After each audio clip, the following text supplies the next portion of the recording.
Ok, perfecto. Muchísimas gracias. Muy buenas noches a todos. Bienvenidos a esta nueva charla que el colegio prepara para los estudiantes, para el cuerpo directivo, para los padres de familia inclusive que asisten.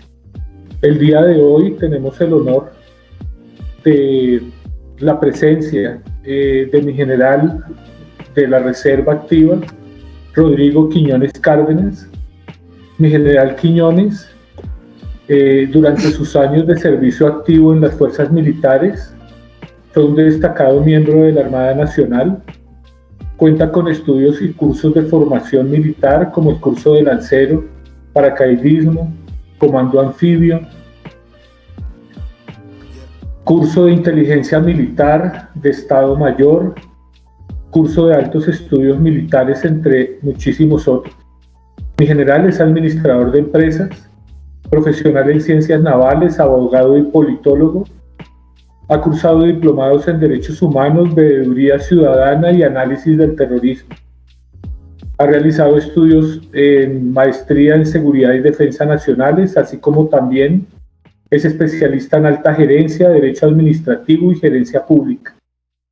Siendo militar activo, mi general ocupó cargos como director de inteligencia de la Armada Nacional, subdirector de la Escuela Superior de Guerra, jefe de Estado Mayor de la Armada y sirvió como agregado militar en las misiones diplomáticas de las embajadas de Colombia en Nicaragua e Israel. Ha sido ponente y conferencista internacional sobre asuntos de lucha contra el narcotráfico en instituciones como el Miami US Navy, el Coast Guard de Washington, Key West US Navy, entre otros. Transversalmente a su carrera militar le interesó aprender y conocer sobre el Códice de la Virgen de Guadalupe y ha dedicado gran parte de su tiempo a realizar conferencias y diálogos que traten sobre este maravilloso y apasionante asunto que es el que nos compete para hoy. Nuevamente, mi general, bienvenido al Colegio Militar Antonio Nariño. Para nosotros es un honor tenerlo y pues tiene a su disposición los asistentes a la reunión, mi general. Muchísimas gracias. Muchas gracias a usted, señor rector. Un caluroso y fraternal saludo a todas las personas que van a escuchar. Para mí lo repito, es un honor hacer la presentación de las apariciones de la Virgen en el Tepeyac, conocida por muchos como la Virgen de Guadalupe. Entonces, yo quiero iniciar primero contándoles a ustedes las fuentes de la aparición, de dónde hemos obtenido la información y en donde también alguien que le interese la puede buscar y encontrar. La primera persona es, voy a darles el nombre, que ustedes lo han oído, es Juan Diego, ahora San Juan Diego.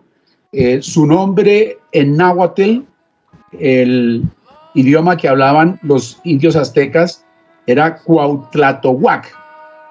Lo repito, no es tan común. Cuautlatohuac. Cuautlatohuac quiere decir, y yo quiero que conserven esto en su memoria, el que habla como águila. El que habla como águila. Cuautlatohuac fue bautizado como Juan Diego. Vivió de 1474 a 1548. Otra fuente de la información de las apariciones de la Virgen en el Tepeyac y en esa zona de Tenochtitlán fue Juan Bernardino. Juan Bernardino era hijo de Juan Diego. Otra fuente importante también es el libro que escribió, un libro pequeño, muy corto, que escribió el padre Juan González y García. El padre Juan González y García era un asesor muy cercano e intérprete del obispo Zumárraga en ese momento, el de Tenochtitlán, y porque el padre Juan González hablaba y entendía el náhuatl. Otra de las fuentes era la tradición oral. los indígenas no escribían. Como no escribían, ellos habían desarrollado una capacidad de memoria bastante importante, y entonces, como lo hicieron también otras muchas culturas, iban comentando y pasando la información de una generación a otra generación. La otra fuente de información, y la más importante, es un libro que en este momento pues se puede adquirir también, es el Nican Mopowá. Es el más importante, es un documento primitivo. ¿Qué significa aquí se narra o aquí se cuenta?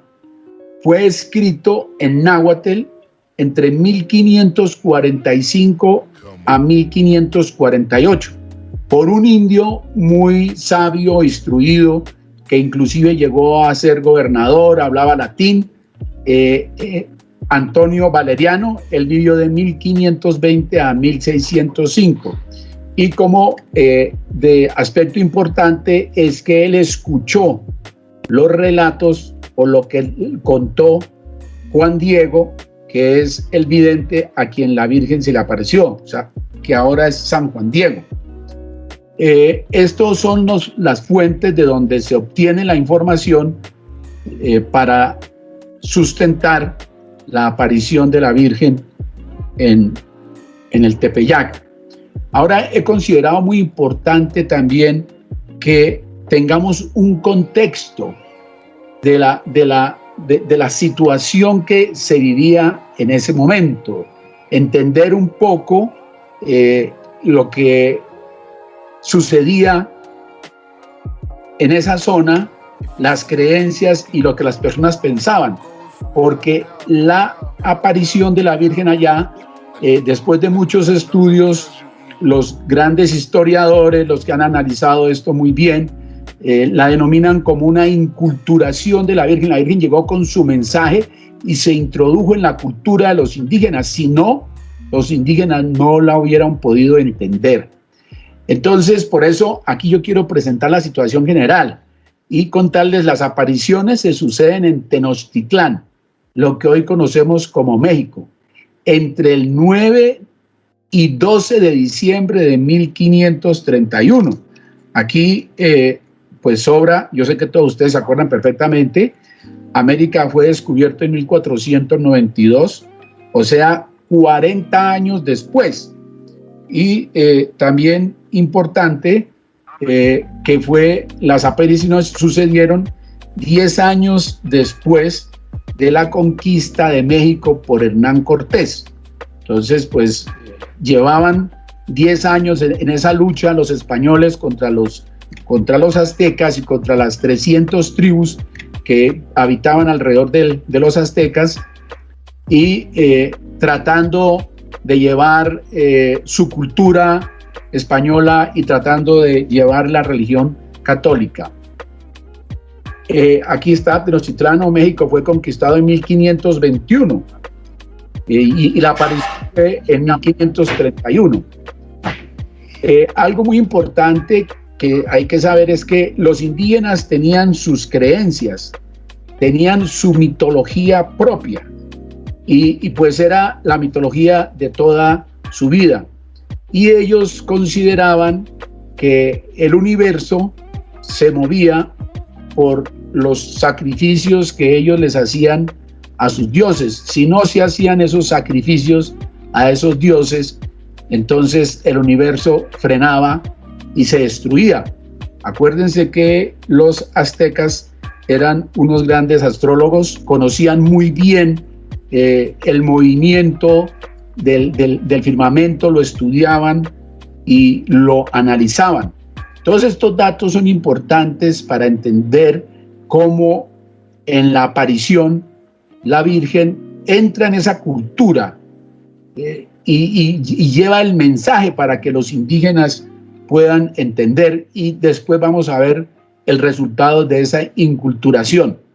Entonces, miren aquí, esto es importante conocerlo precisamente para entender los mensajes que la Virgen llevó.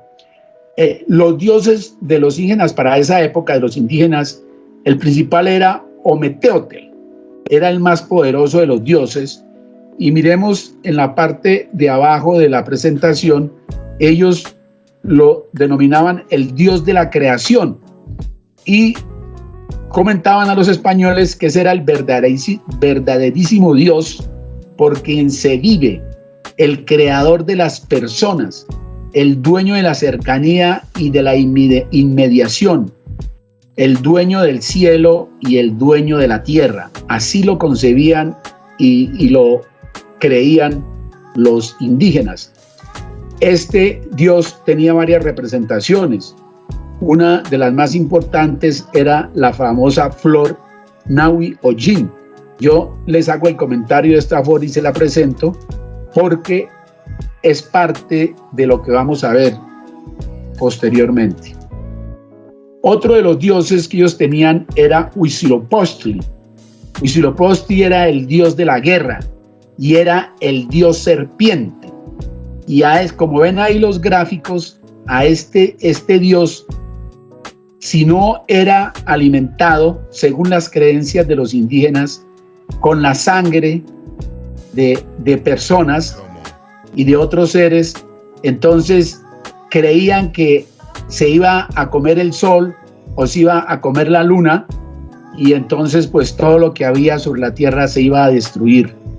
Y por eso eran los sacrificios que se hacían, y esto a los españoles en varios de los libros que se escribieron de esa época pues los extrañó y les produjo un rechazo impresionante, porque dicen que los sacrificios eran bárbaros, sacrificios de sangre que le hacían a este dios.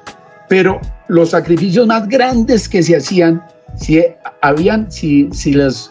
les llamaba tanto la atención los que le hacían a este anterior dios, mucho más los que le hacían a la madre de él, que era Coatlicue, era la madre de Huitzilopochtli. Y miren esto, entonces tenía su templo en el Tepeyac.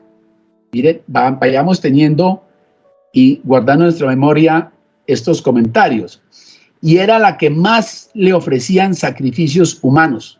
Su imagen estaba vestida y rodeada de serpientes, y era conocida entre ellos la diosa serpiente, porque era la madre de Huitzilopochtli.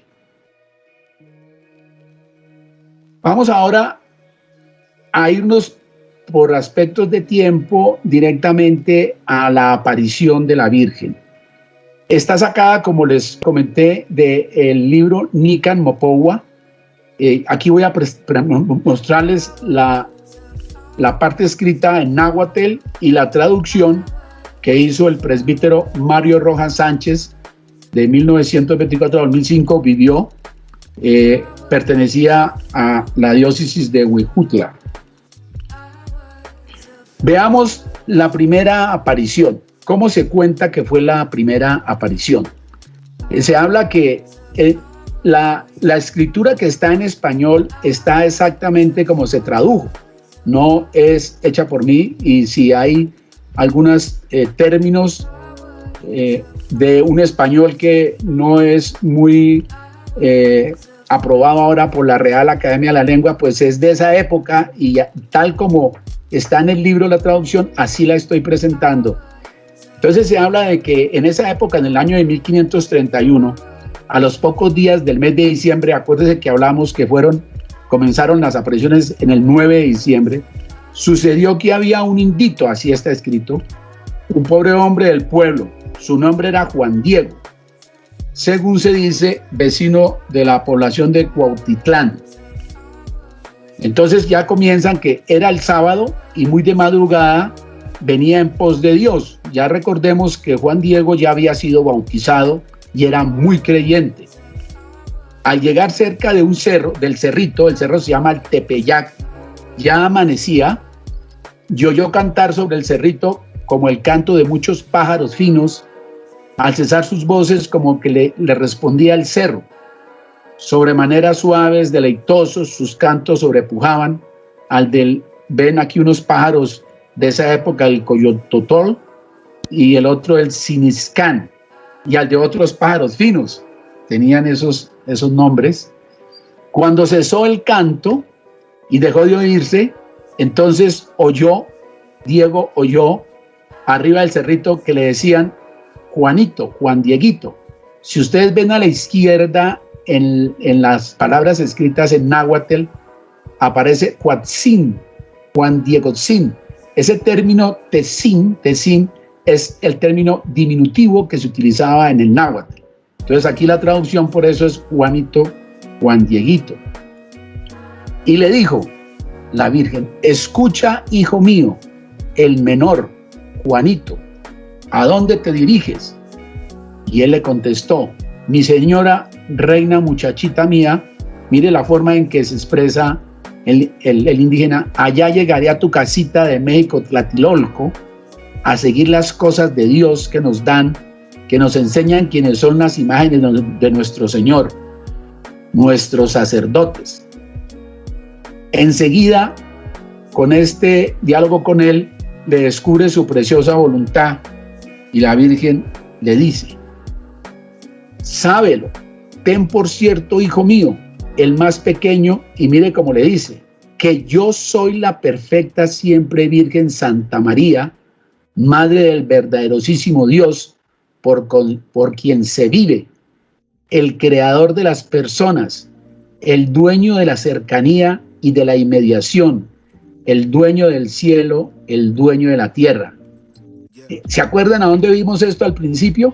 Estas palabras. El verdaderísimo Dios, por quien se vive, el creador de las personas, el dueño de la... Estas palabras eran las que estaban debajo de lo que los indios creían que era Ometeotl. Entonces era una forma de la Virgen presentársele a los indígenas. Y también le habla: yo soy la perfecta siempre Virgen Santa María. Y yo aquí pues meto un poquito porque miremos que no le dice soy la Virgen de Guadalupe. Después les cuento por qué.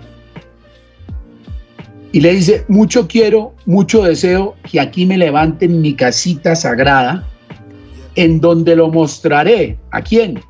A su hijo. Lo ensalzaré al ponerlo de manifiesto.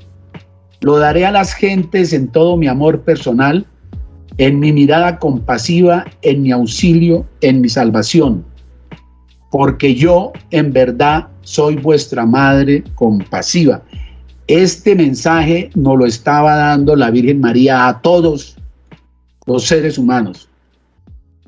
Tuya y de todos los hombres que en esta tierra estáis en uno, y de las demás variadas estirpes de hombres, mis amadores, los que a mí clamen, los que me busquen, los que confíen en mí. Oigan este mensaje, oigan este mensaje.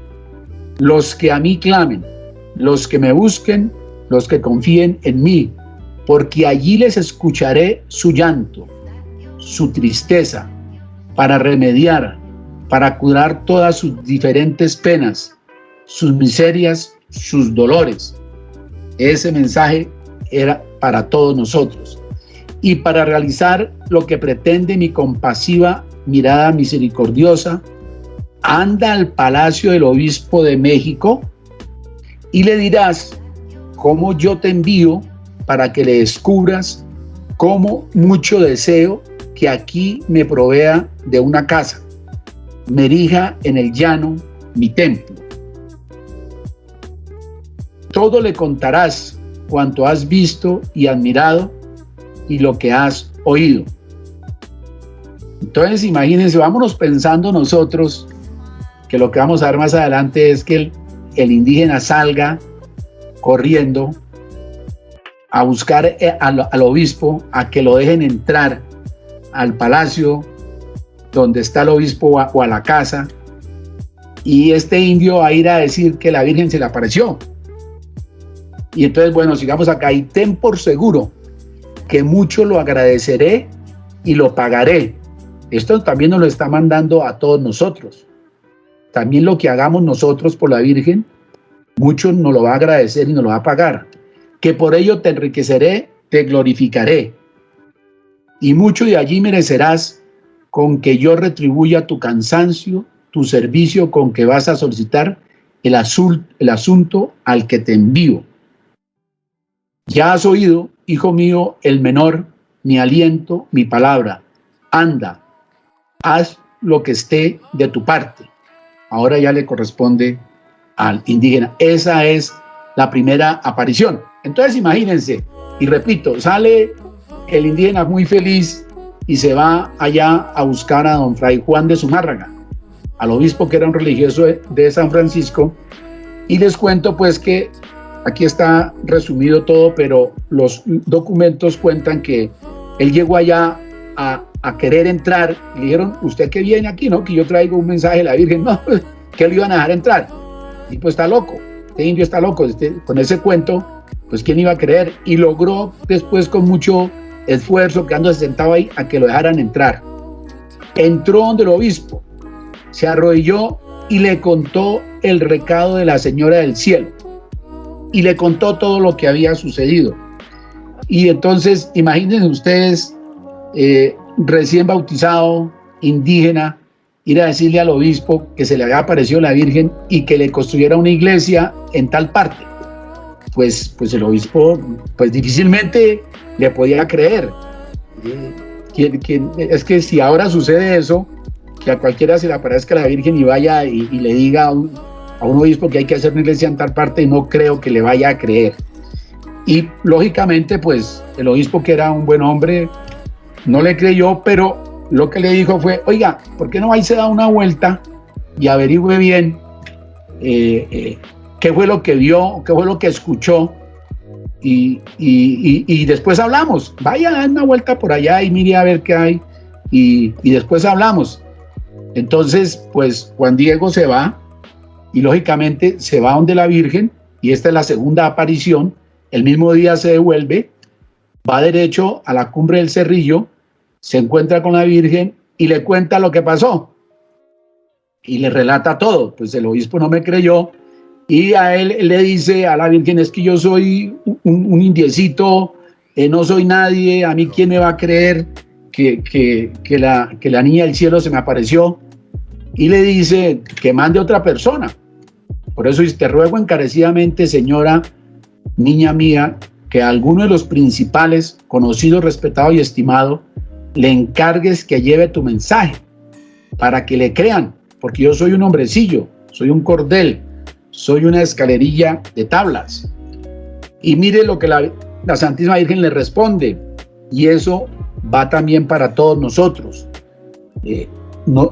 El cielo, Dios, Jesús, la Santísima Trinidad y la Virgen son los que nos escogen a nosotros, no nosotros a ellos. Le dice, oye, hijo mío, el más pequeño, ten entendido que son muchos mis servidores y mensajeros a quienes puedo encargar que lleven mi mensaje y hagan mi voluntad, pero es de todo punto preciso que tú mismo solicites y ayudes, y que con tu mediación se cumpla mi voluntad.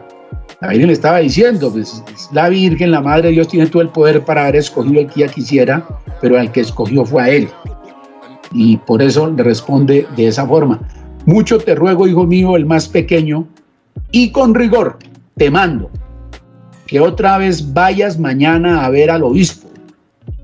Dale parte en mi nombre y hazle saber mi voluntad, que tiene que poner por obra el templo que le pido. Y otra vez dile que yo en persona, la siempre Virgen Santa María, Madre de Dios, te envía. Mire, siempre dice la siempre Virgen Santa María, Madre de Dios, te envía. Entonces, al día siguiente, el indio se levanta temprano, Juan Diego, y sale de su casa y va otra vez a Tlatelolco a seguir con sus prácticas religiosas, y vuelve a ir otra vez al palacio del señor obispo, y vuelve a tener el mismo problema. No lo dejaban entrar, no lo dejaban entrar. ¿Usted qué viene a hacer? ¿Cuál es el cuento suyo? ¿Usted dónde vio eso? ¿Quién más vio eso? No lo dejaban entrar, y entonces el indio se quedó sentado ahí en la puerta, y ya lo último, pues cansados, lo dejaron pasar. Y entra a donde el obispo y le llora al obispo, le manda el mandato de la Señora del Cielo, que ojalá se le creyera su mensaje, y la voluntad de la Inmaculada de dirigirle su templo donde manifestó que lo quería. Entonces el obispo dijo, bueno, para quitármelo encima aquí, voy a decirle, oiga, mire, yo necesito entonces alguna señal. para que yo le pueda creer, para que pueda creerle que a usted lo envía la misma señora del cielo. Pues lógicamente le pidió una señal y el indígena no se sintió mal y dijo, pues ahora voy y le digo a la señora del cielo que me dé una señal. Pero el obispo y sus asesores, como sospechaban, mandaron detrás de Juan Diego unas personas a que lo siguieran y que lo vigilaran a ver a dónde iba y con quién era que él estaba hablando. Pero resulta que el indígena, y algo que no les había dicho yo en este momento, en ese momento el indígena tenía 57 años. Para esa época se consideraba una persona de 57 años muy adulta ya, como de la tercera edad. Y en algunos libros de historiadores lo describen como el viejito de Juan Diego. Estoy insultando a las personas con esa edad. Caminaba mucho más rápido que los que lo estaban siguiendo y conocía muy bien el terreno y el monte y se les perdió. Entonces no lo pudieron seguir. Aquí viene la tercera. Y entonces estas personas se regresaron donde el obispo y le dijeron, eso es mentira. Por allá fue y se nos perdió, se metió por entre el monte y eso, pero no sabíamos para dónde iba, no encontramos nada, no le crean. La tercera aparición. Entonces Juan Diego regresa donde la Santísima Virgen diciéndole la respuesta que traía el señor obispo. La que oía por la señora le dijo, bien está, hijo mío, volverás aquí mañana para que lleves al obispo la señal que te ha pedido. Pero indudablemente, cuando ya se está tratando de resolver el problema, como siempre, aparece el otro, aparece el demonio y entonces pone la trampa para que no se cumpla lo que se había ya establecido por el cielo. Y entonces, sin embargo, la Virgen dice, con eso te creerá y acerca de esto ya no dudará, ni de ti sospechará y sábete, hijo mío, que yo te pagaré tu cuidado y el trabajo y cansancio que por mí has emprendido. Vete ahora que mañana aquí te aguardo. Y aquí viene el problema que se le presenta, a lo que me refería yo cuando el demonio se mete. Entonces, Juan Diego vivía con Juan Bernardino y lo quería como a un padre, había vivido mucho tiempo con él, y Juan Bernardino se enfermó y estaba grave. Llamaron a un médico, el médico fue, le prestó el auxilio, pero ya el médico dijo, no puedo hacer nada. Entonces, Juan Bernardino le pide a Juan Diego, a San Juan Diego, que vaya a buscar un sacerdote para que le dé la bendición y lo que en ese momento les concedían a los indígenas antes de la muerte, los convertidos a la religión católica. Entonces el indígena pensó, bueno, ¿y ahora cómo hago? Si la Virgen ayer me dijo que regresara temprano para entregarme la prueba que está pidiendo el obispo y entonces mi tío se está muriendo. Entonces tenía esa dicotomía y el indígena resolvió, y más bien voy primero, traigo el sacerdote y después voy donde la Santísima Virgen, porque de pronto mi tío se muere y entonces no alcanza a tener la bendición del sacerdote. Entonces, para evitarse ver con la Virgen, se fue por otro camino. Se regresó, le dio la vuelta al cerro, subió por otro lado y se fue hacia el oriente para llegar pronto a México y que no lo detuviera la Señora del Cielo. Y aquí viene la cuarta aparición. Pero cuando iba por el otro lado, allá la Virgen se le apareció. Y entonces el indio quedó pues frío ahí cuando le dijo, ¿qué hay? Hijo mío, el más pequeño, ¿a dónde vas? Entonces Juan Diego se apenó un poco, tuvo vergüenza o se asustó. Realmente pues todo está escrito en este libro. Y entonces le cuenta a la Virgen la situación de salud del tío. Y miren lo que la Santísima Virgen le responde, que también es un mensaje para todos nosotros. Oye, y ten entendido, hijo mío, el más pequeño, que es nada lo que te asusta y aflige. No se turbe tu corazón, no temas esa enfermedad, ni otra alguna enfermedad y angustia. ¿No estoy yo aquí que soy tu madre?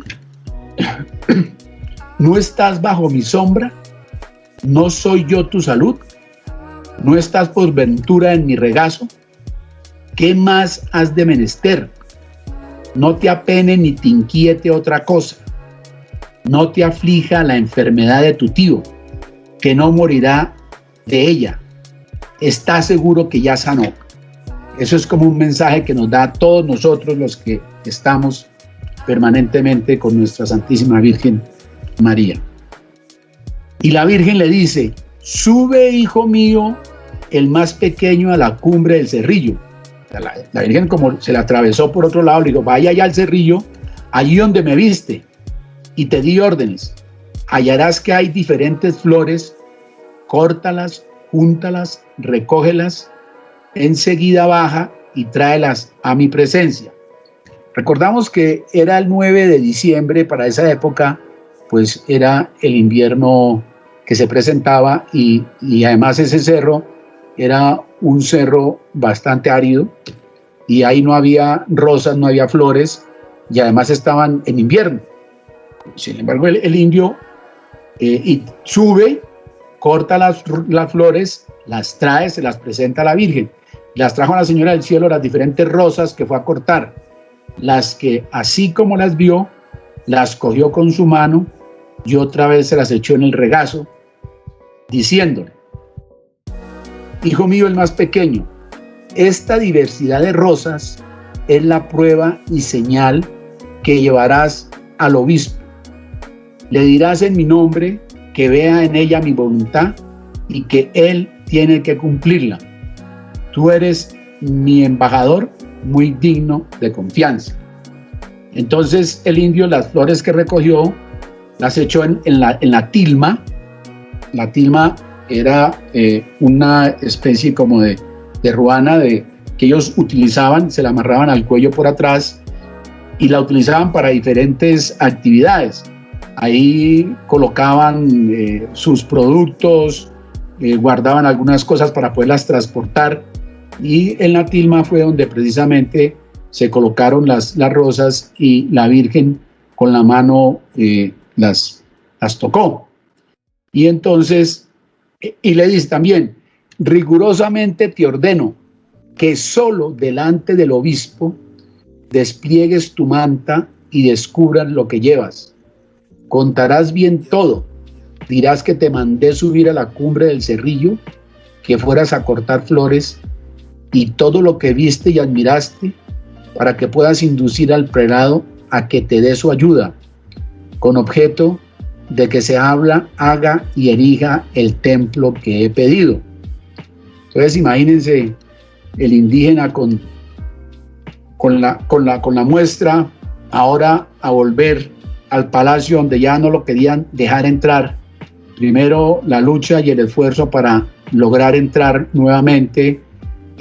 Los que estaban controlando la entrada querían ver qué llevaba el indígena, pero él no permitía que miraran. Seguramente si le hubieran querido hacer cualquier cosa, pues la hubiera aguantado, pero no iba a permitir que eso sucediera, porque quería cumplir lo que, como está aquí, rigurosamente le había ordenado la Santísima Virgen María. Llevaba ahí algo que importante, pues recordar que estábamos en invierno, que en ese cerro no era un cerro que produjera rosas y que esta era una señal. Además, hay que saber, vamos a verlo más adelante dentro del códice, que los aztecas utilizaron mucho las rosas y las flores para decir que el mensaje que se llevaba era verdadero. Muchos historiadores durante mucho tiempo decían: bueno, pero ¿por qué rosas? ¿Por qué rosas? ¿Por qué rosas?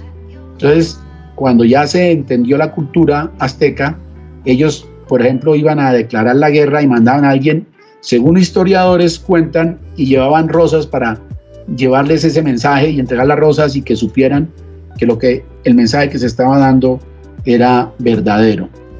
Entonces logra entrar y cuando está en la presencia del obispo, abre la tilma y entonces aparecen las rosas de Castilla, que tampoco se daban en México, y el obispo y la gente que estaba con él, cuando se envolvió su blanca manta, tenía en su regazo las flores, y así que se esparcieron por el suelo todas las diferentes rosas de Castilla, se dibujó en ella. Miren, en ese momento, según los historiadores dicen que fue en el momento cuando se dibujó en la tilma la imagen de la Virgen que ahora se encuentra allá en la Basílica de Guadalupe, que ahí en México. Se dibujó en ella y apareció de repente la preciosa imagen de la siempre Virgen Santa María, Madre de Dios, de la manera que está y se guarda hoy en su templo del Tepeyac. Y mire lo que dice aquí, y que se nombra de Guadalupe. O sea, la Virgen se apareció en el cerro del Tepeyac, pero se nombra de Guadalupe. Lo que vio el señor obispo, él y todos los que allí estaban se arrodillaron luego de que lo vieron. Muchos la admiraron. El señor obispo, con lágrimas de tristeza, oró y pidió perdón de no haber puesto en obra su voluntad y su mandato. Cuando se puso de pie, mire, lo primero que hizo fue que desató el cuello de Juan Diego, ahora San Juan Diego, del que estaba atada la manta en que se dibujó y apareció la Señora del Cielo. Luego la llevó y fue a ponerla en su oratorio. Vamos a ver ahora la quinta aparición. Después hacemos algunos comentarios de que después cómo hubo que sacarla del oratorio por la cantidad de gente increíble que iba a visitar la tilma al oratorio, y hubo que trasladarla a una iglesia, a una basílica.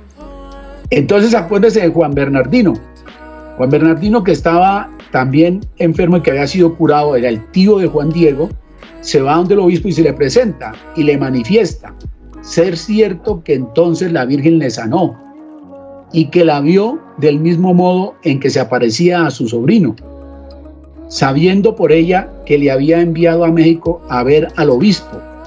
También entonces le dijo la señora que cuando él fuera a ver al obispo, le revelara lo que vio y de qué manera milagrosa le había sanado, y que bien la nombraría, así como bien había de nombrarse su bendita imagen, la siempre Santa María de Guadalupe. Aquí hay algo que no tiene pues profundamente mucho valor, porque la que se aparece es la Santísima Virgen María, pero unos historiadores hablan de que lo que le dijo a Juan Bernardino, que no hablaba español, era la siempre Virgen Santa María, la Tecuatlesupe. Tecuatlesupe quiere decir la que aplasta la serpiente.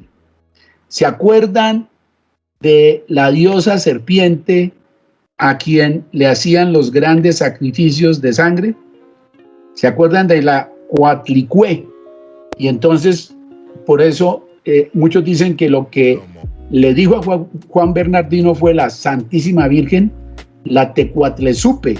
Pero como el obispo y muchos no entendían el náhuatl, vieron Tecuatlesupe, no fue Guadalupe lo que le dijo, porque Guadalupe, y ojalá tenga la oportunidad de contarles en otra oportunidad, es una virgen de una aparición que hubo cerca al río de Guadalupe, en la población en España, en Extremadura, España. Y entonces ellos, pues cuando dice Tecuatlesupe, dijo no, es Guadalupe. Pero bueno, así se ha mantenido durante todo este tiempo, que es Nuestra Señora de Guadalupe, pero es la misma Santísima Virgen María, así sea de Fátima, de Lourdes, de Garabandal, de Medjugorje, es Nuestra Santísima Virgen María. Esto es como una inquietud que hay, porque en ninguna de las apariciones la Virgen dice yo soy la Virgen de Fátima, o yo soy la de Lourdes, o yo soy la de Garabandal o la de Medjugorje. La Virgen, yo soy la Inmaculada, soy la Santísima Virgen.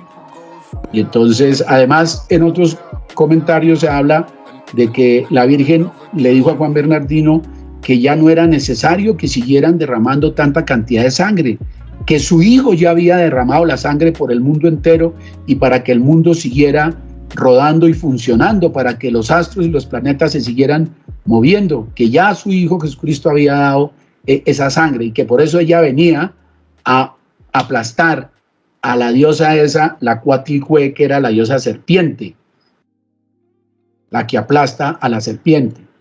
Vamos a ver ahora, a entender por qué la inculturación, por qué le llaman inculturación, el códice. Esta es la imagen que aparece en la tilma de la Santísima Virgen, y vamos a irnos primero a que hay que hacer aquí un comentario importante, que es la única imagen que se encuentra relatada en la Biblia, precisamente en el Apocalipsis 12, 1, 2. Dice en el 1, dice, una gran señal apareció en el cielo, una mujer vestida de sol. Esos rayos que se ven atrás de la imagen de la Virgen son los rayos del sol. O sea, para unos decían, está tapando el sol, otros decían, no, está vestida con el sol. Pero entonces, vestida del sol, con la luna bajo sus pies, ahí está la luna bajo los pies de la Virgen, y una corona de 12 estrellas sobre su cabeza. Pues vemos que en el manto había estrellas, eran 46, más adelante vamos a mirar eso, a estudiarlo. Y segundo, que dice el Apocalipsis 2, está encinta. Entonces, debajo de las dos manos que en la imagen se ven que la Virgen tiene, como nosotros los occidentales la conocemos como en posición de oración, se ve una cinta negra. Bueno, esa cinta negra la utilizaban las indígenas que estaban en cinta. Entonces fíjese que la descripción que hay en el Apocalipsis cuadra exactamente con la de la Santísima Virgen en la aparición en el Tepeyac. Vamos a ver, los indígenas tenían códices, que eran dibujos, ideogramas que daban a entender realidades. Los códices, o sea, todos esos dibujos los leían por los 4 puntos cardinales. Los indígenas no escribían, tenían una muy buena memoria, pero con jeroglíficos, como hacían los egipcios en una época y algunas otras culturas, lo hacían era con muchos signos. La montaña significaba encuentro con los dioses. En todas las culturas, las pirámides, la parte alta, en la misma Biblia, Jesús siempre subió a la montaña a orar. La flor significa verdad. Las flores que llevaba Juan Diego indicaban que el mensaje que él llevaba era verdad, era real. Y como esto lo supieron todos los indígenas, pues vamos a ver qué sucedió después de que los indígenas y oralmente se conociera esta aparición. La Virgen es la primer mestiza del continente, indudablemente, y esta imagen es un pictograma. Está escrito los mensajes que trae ahí, los mensajes que hay, están con dibujos, no con letras. Vamos a verlos. A ver, la Virgen lleva el pelo suelto y peinado hacia abajo. Las indígenas en esa época, cuando estaban casadas, se recogían el pelo. Entonces, aquí indica que no está casada y que es virgen, porque tiene el pelo suelto y peinado hacia abajo. Los indígenas, al mirarla, inmediatamente identificaban que era una virgen y que no estaba casada. Lleva un broche de jade con la cruz dibujada, significaba consagración, pero además de eso, para los indígenas la cruz de jade era algo de los dioses, porque cuando ellos la brillaban, ellos se veían reflejados, y entonces ellos creían que eso era algo divino. Además, los indígenas respetaban mucho y algunos creían a los españoles casi como dioses, porque los habían visto en caballo, los habían visto tenían barba, ellos los indígenas no tenían eso, y los veían como unos seres superiores. Y en el jade estaba la cruz dibujada, que estaba también en muchos de los elementos, banderas y otros objetos que utilizaban los españoles. Entonces iban teniendo ese mensaje. Es una virgen, tiene el pelo suelto, peinado hacia abajo, lleva el broche de jade, esta es de la realeza. La imagen tiene las manos unidas. Para los indígenas significaba te traigo un regalo. Las imágenes te traigo un regalo. Y el regalo, y además está en cinta, el regalo viene con ella. El regalo es el Dios que viene con ella. La cinta del Señor indica que está embarazada. Esa cinta de color negro que se ve ahí, que ven ustedes acá, indica que está embarazada.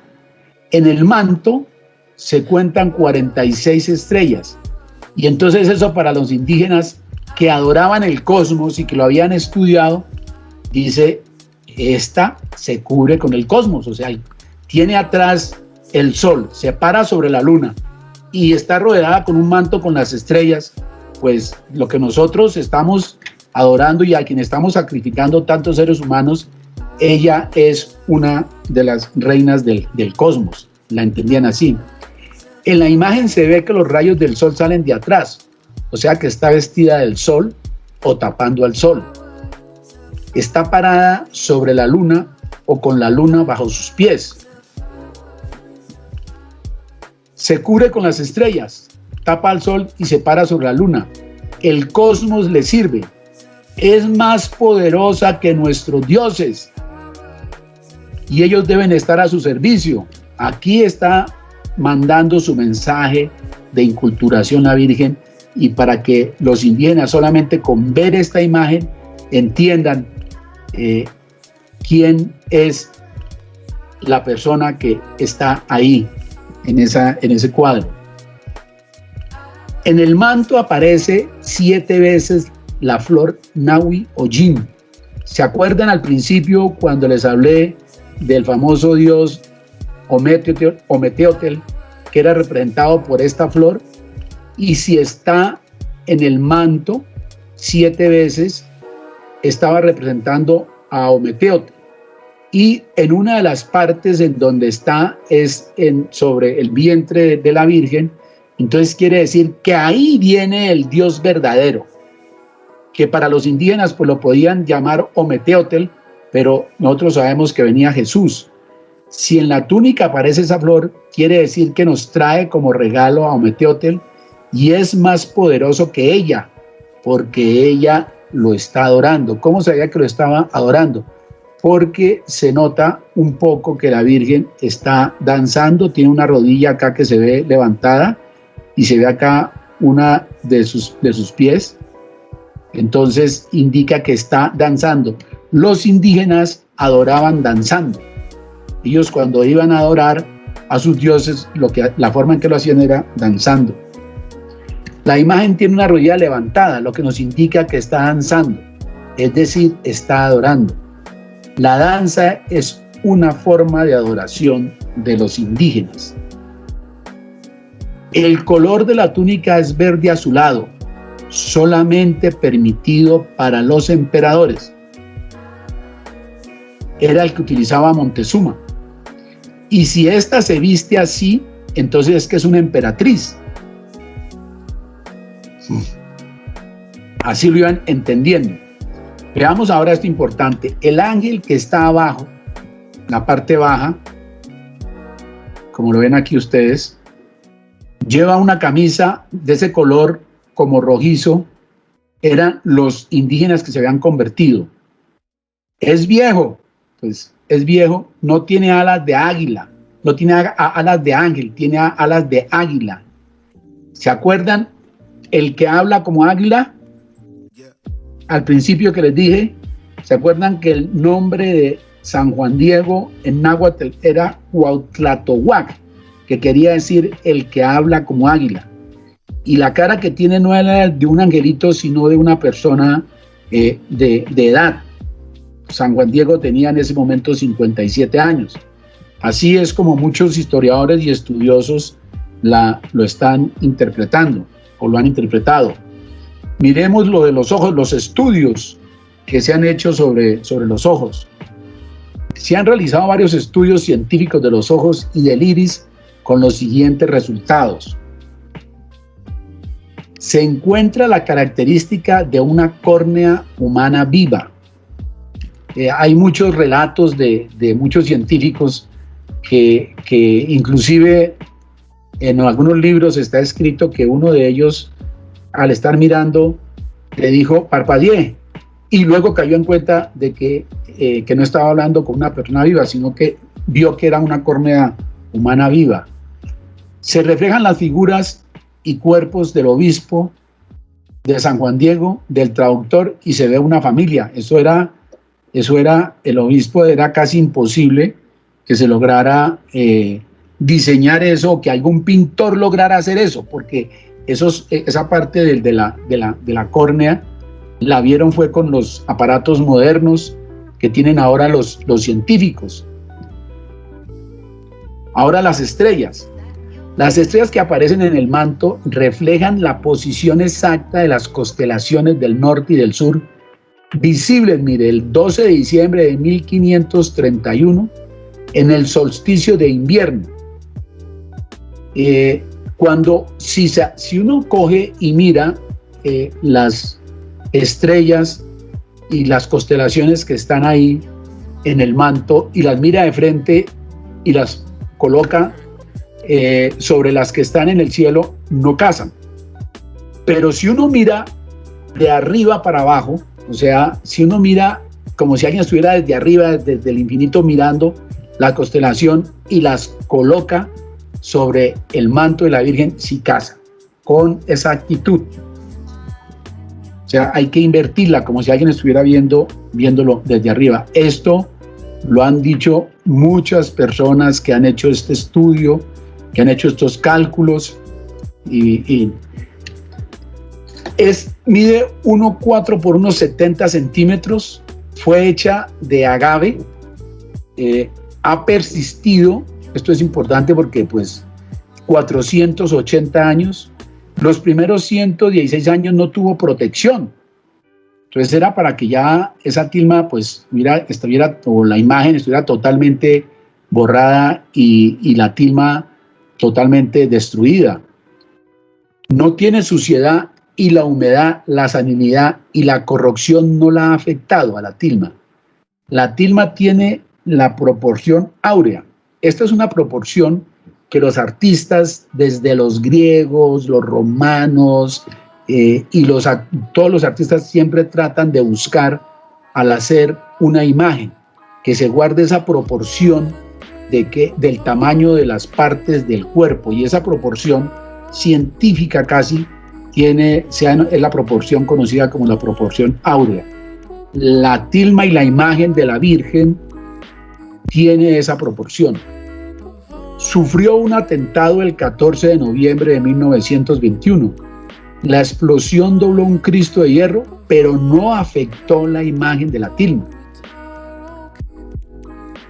La examinó un premio Nobel de Química, el doctor Richard Kuhn, y dijo que no se conocen en este planeta los pigmentos de la tilma, o sea, no se sabe cómo fue grabada ahí, cómo se pintó. La imagen se ve en el revés de la tela. Entonces, alguien hablaba, bueno, pero pues eso ni fotocopia, ni siquiera había salido así, pues tampoco existía eso en esa época. El lienzo no tiene ningún tipo de preparación. Cualquier persona que fuera a pintar, cualquier artista, sobre un lienzo, sobre una tilma, primero pues la prepara para que la pintura coja y no se caiga, y el lienzo no tiene ningún tipo de preparación. Tampoco se encuentran huellas de pincel. Es como una fotocopia, pero pues no existía en esa época, es como una fotocopia. Los hilos y los defectos de la tilma resaltan los detalles de la imagen.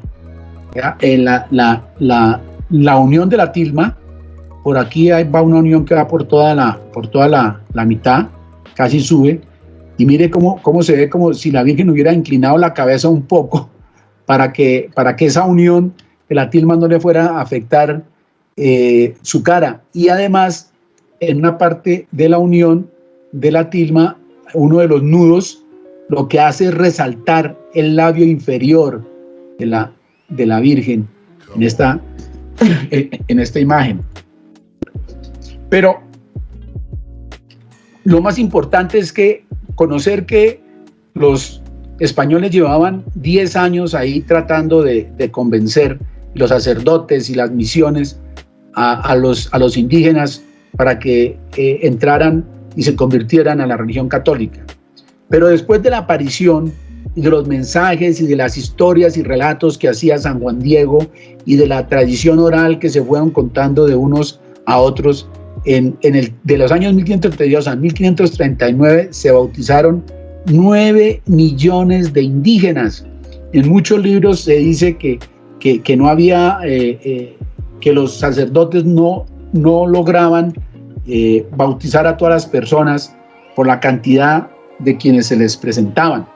Y entonces este fue considerado el milagro más grande después de la aparición de la Virgen en el Tepeyac. Aquí hay unas conclusiones para terminar ya, porque se me está acabando el tiempo que me dijo aquí el amigo Felipe Pinilla que teníamos. Las apariciones en Tenochtitlán del 9 al 12 de diciembre de 1531 son de la Santísima Virgen Judía María de Nazaret. ¿Por qué decimos eso? Porque así algunos digan que no es la Virgen de Guadalupe, sino la Tecuatlesupe, porque está en el Tepeyac, porque se apareció en el Tepeyac, donde tenía el templo la famosa diosa esa, la diosa serpiente, la Coatlicue, y que lo que la Virgen le dijo, yo vengo a aplastar la serpiente. Además, acuérdense que bíblicamente la Virgen María es la que aplasta a la serpiente, pero lo importante es que la Santísima Virgen María es la que se apareció en el Tepeyac. El centro de la aparición y del mensaje no es ella, es Jesús. Ella trae a Jesús, lo trae y está pidiendo un templo donde dice ella, donde yo quiero mostrarlo, lo quiero engrandecer, quiero que ustedes vayan allá a orar. Entonces es otra de las conclusiones. La Virgen también vino a parar los sacrificios humanos que hacían los indígenas, que según los historiadores, en un año pasaban los 140,000, imagínense.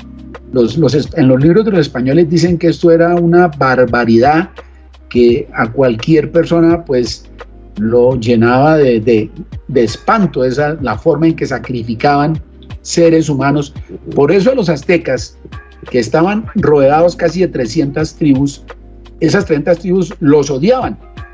Y cuando llegó Hernán Cortés, esas tribus ayudaron a Hernán Cortés para que venciera a los aztecas, porque los aztecas en las guerras contra esas tribus que tenían alrededor, que eran como 300, cogían era prisioneros, no los mataban, sino que cogían prisioneros, se los llevaban allá y en los templos lo que hacían eran los sacrificios y los ofrecían a los dioses que ellos tenían.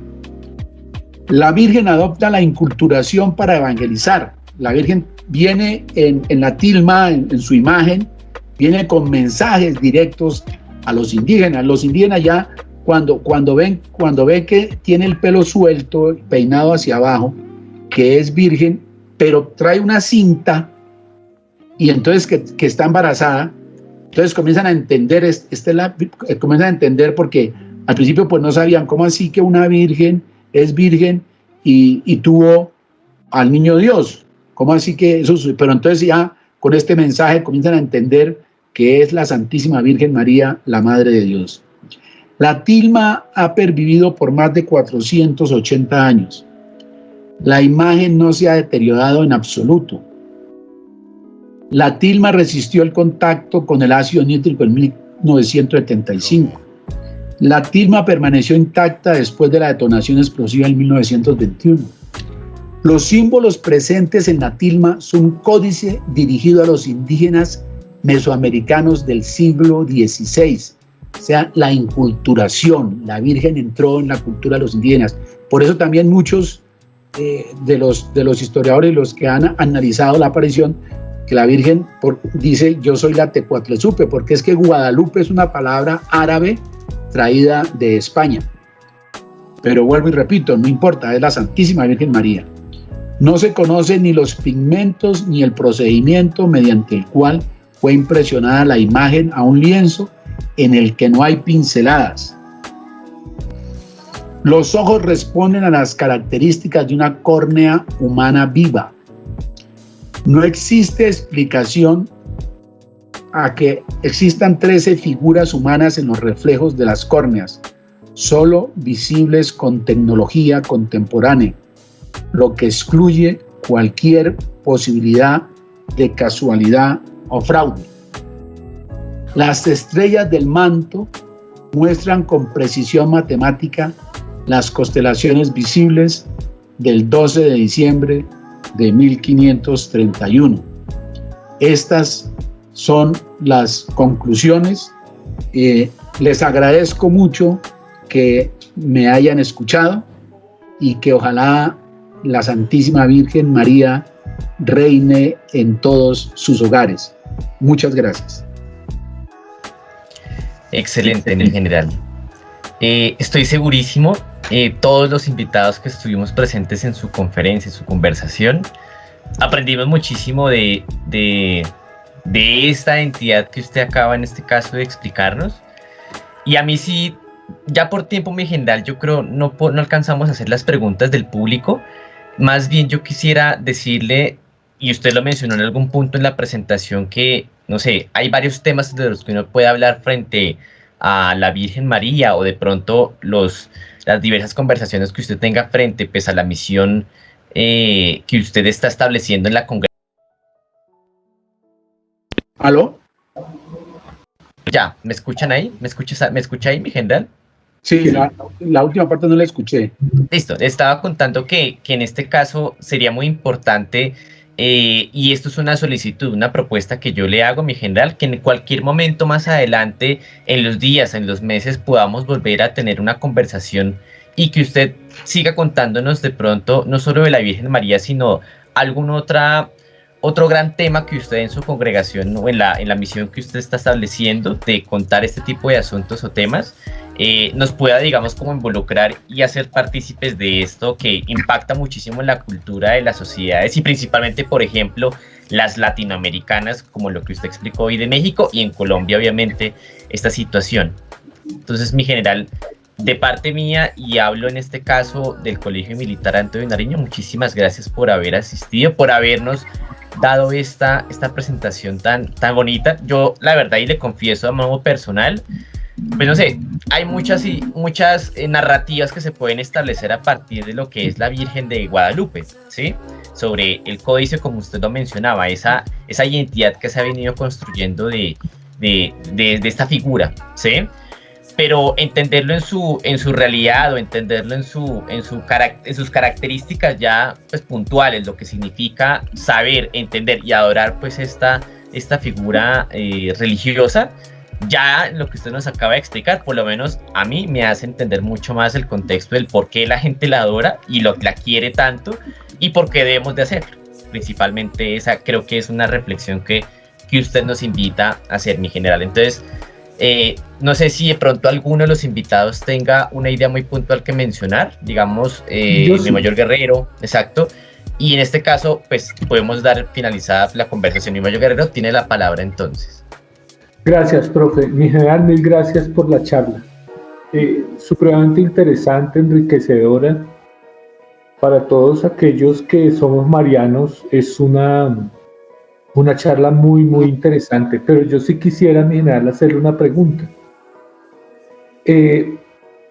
Con todos los estudios que mi general tiene, la orientación militar, la orientación en administración, en todo este tipo de cosas, ¿por qué la Virgen, mi general?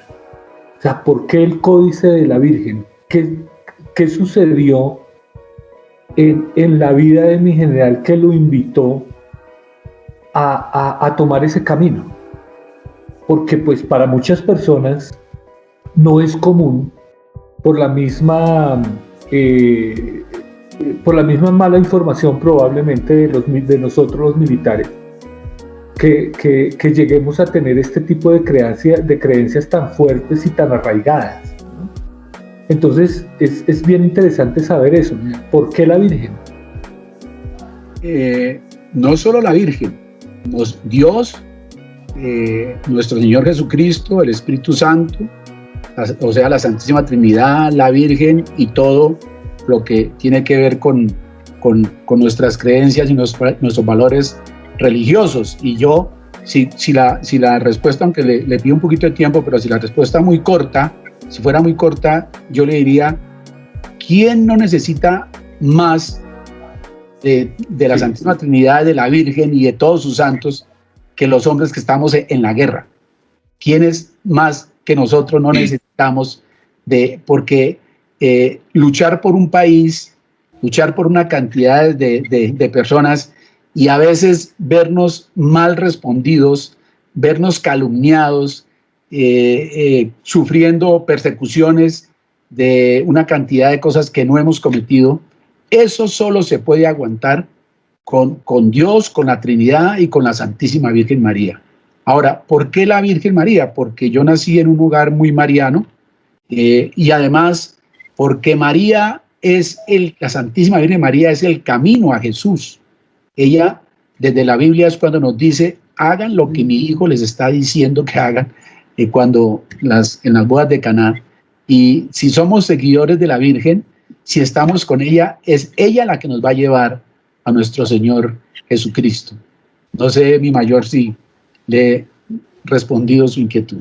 Sí, señor, por supuesto que sí. Y le agradezco inmensamente mi darle esa respuesta porque compartimos plenamente ese pensamiento. Es el camino. Es el camino a Jesús, es el camino a aprender y a soportar, a resistir.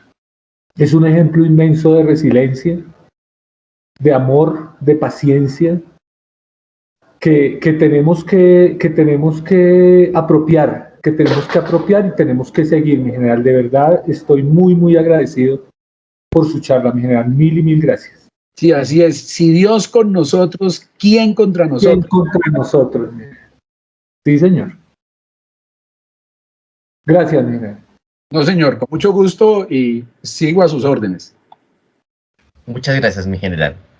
En este caso, ya por tiempo, en verdad, mi general, digamos, para no extendernos en la reunión y, digamos, no disponer más de su tiempo, que fue muy valioso en lo que nos pudo contar, yo considero podemos finalizar aquí la reunión, y en otra oportunidad, si usted también lo considera en la propuesta que le mencioné, en cualquier otra oportunidad contar con su presencia y que continuemos hablando de este diálogo que, por nuestra identidad como colegio católico y, digamos, en la manera en la que queremos percibir la religiosidad en un mayor ámbito, nos gustaría y nos lo apreciaríamos muchísimo de que usted estuviera aquí junto con nosotros, hablando de estos temas que son muy importantes, mi general. Entonces, muchísimas gracias por su presencia.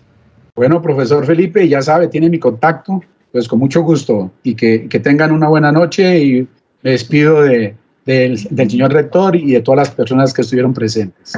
Que tengan una buena noche. Gracias, general. Muy buena noche.